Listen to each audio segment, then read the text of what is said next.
everybody, I am here today with Jen and John from the Bartram Middle School campus, and we're going to talk a little bit about the recent 8th grade trip to North Carolina. So welcome. Thank you for taking the time. I appreciate it. So tell me a little bit more about the trip. So the eighth graders as a class headed to Black Mountain, North Carolina. And really, it's just a great experience for them to go to a location there in North Carolina as a class. I think that's the biggest thing for them to be together outside of school is pretty exciting for them.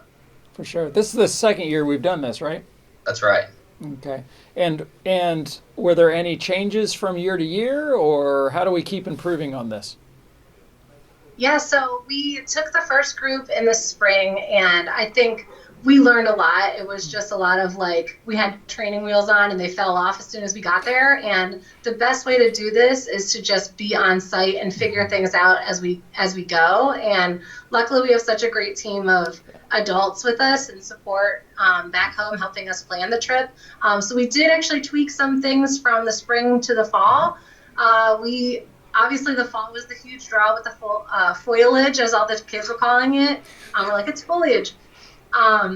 But we also changed up one of the hikes, and another one of the activities on site. The kids were able to do a tie-dye t-shirt, so they actually walked away with something special and unique from the trip to help them with the memory of it. Right. Well, I love stuff like this. Getting students off of campus, away out, especially outside in nature, is wonderful.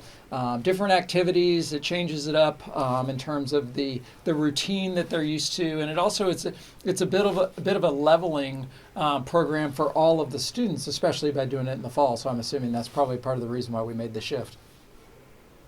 Definitely, it's just a nice opportunity for them to already branch out of their comfort zone. A lot of these students have been together for multiple years, and then we've got new students as well. And so just having the opportunity to form some new bonds and get into some groups that they maybe wouldn't normally be in is just a really great way to start our year off. Sure. And I'm assuming the same is probably true for the teachers. I mean, you've got a remarkable group that, it's not easy to give up that amount of time to go away with, 150 of your closest 8th grade friends. And spend some overnight time, but I'm assuming that you probably get to know each other as instructors better as well, too. Yeah, it's a great bonding time for the faculty as well that go on the trip.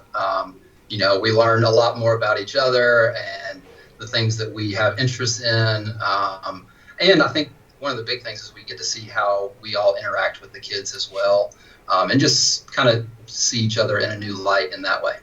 That's cool. So, John, what was your highlight? I think across the board, and for me as well, the highlight is the rafting trip. We go down the French Broad River, and it is just beautiful.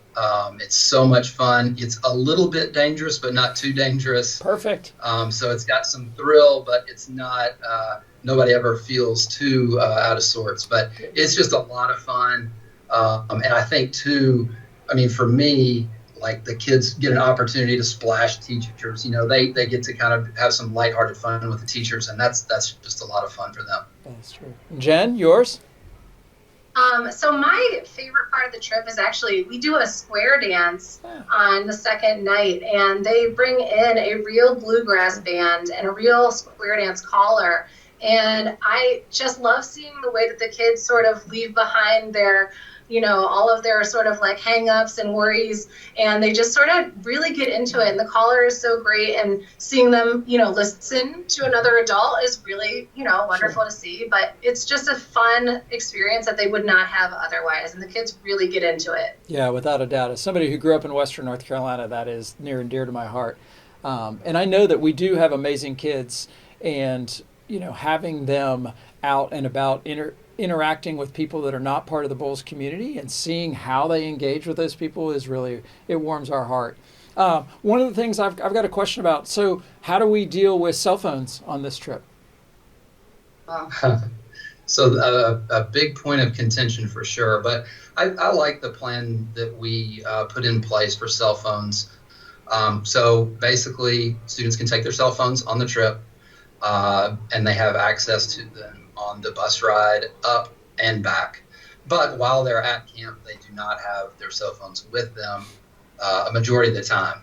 But they do have an opportunity to get in touch with their family in the morning for a short amount of time, and then also in the evening, usually right before dinner, they have an opportunity to get in touch with family and use their phone for a brief period of time. But other than that, yeah, they don't have their cell phones, which I know for some of them is definitely a challenge, but they really recognize the time, I think, that they have away from their phones as an opportunity and a good time to kind of get to know people and do other things with people other than just play games and Sure. social media. Sure, I agree. Hey, Jen, can you tell me a little bit about the retreat center where we go?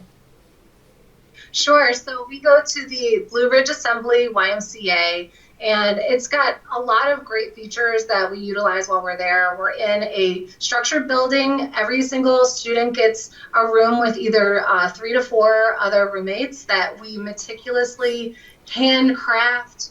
We get gray hair over. We really, our key component is that the kids are stretching outside of their comfort zone, but they're comfortable enough that they're going to be able to stay and engage at a high level. So that's step one, and that's really nice. The other things that they have to offer there are they've got dining services, which are great. They've got a high ropes course, which we switched from the spring to the fall and did a different course this time. And it was, in most of our opinion, like 5 out of 5 stars. It was so great. Many kids going at the same time, just getting out of their comfort zone and seeing them push themselves and accomplish something, and seeing that excited feeling that they got when they got through the whole course, and they worked as a team. The follow-up to that ropes course is to the kids, several kids said they were not going to do it. Like, they went down and they saw how tall it was and there's no way I can do this. And I know we had in our group at least a couple students who said, no way I'm doing it. And then about halfway through, they're like, okay, I'm going to try it. I'm going to go for it. And they got all ready to go and actually did it. And then others that they did it and, they were scared, but they conquered that fear. So it was really fun to see that. Yeah, I mean, and I actually got to go up on the course with 3 of my 8th grade boys, and just to have that experience also of them supporting me, and us supporting each other, and just really stepping outside of our normal roles was really a highlight. And I just walked away from that, having that experience and thinking, wow, these kids are really great and amazing kids. They are. I echo those sentiments exactly. I mean, you're talking about stepping out of your comfort zone, getting off campus, limited cell phone time, having to communicate with each other face to face, having to support each other, challenging themselves, facing fears, rafting, climbing. This is really great. And I commend you and all of the team. I know it's a Herculean effort at the middle school to do this. There are people that go on the trip. There are people that are supporting those that are staying in Jacksonville. But kudos to you, and just thanks to everyone who is part of this. I think it's a unique part of what we do at Bowles, and I think it's really important. I can't wait to see how we continue to refine it and grow and build upon it. Can we give a shout out to the people who helped us on this trip? Yeah, of course. Okay. Go for it. Jackie, Josh Bannerman, Debbie Carney, Ashlyn, Sean, Alex, our nurse, Bitsy, Alicia, Britt, Matt Denmark, Amanda Kick, who is a substitute who stepped up and came with us, and she was wonderful. Josh Pearson, Michael Stevens, Morgan, who stayed and couldn't come, but she was integral with the planning and execution of this trip. My friend here, it's great. We have such wonderful faculty that are willing to step up and support and do what they need to provide this experience, and that is rare to find. Yeah, I mean, that's amazing. I mean, Ted Sizer used to say, what does a student need from you today? And you guys are embodying that, stepping right up every single moment, helping them out. I know there's some anxiety for some of the students. For some, it's probably one of their first times really away from home. For some, it's probably definitely their first time doing some rafting or something like that. So thank you for supporting them and really just pushing them in a good, positive direction. Yeah, absolutely. I spoke with a couple students, and it was the first time that they'd been out of Florida.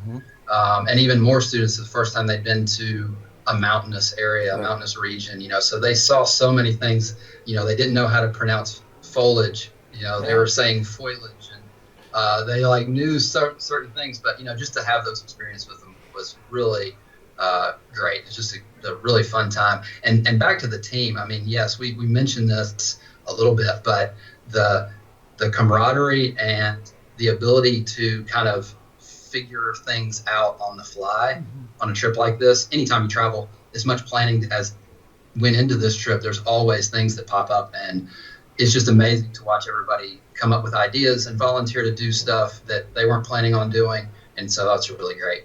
That's awesome. Well, thank you. This has been wonderful. Really appreciate it. And thanks to everybody out there for all that you do.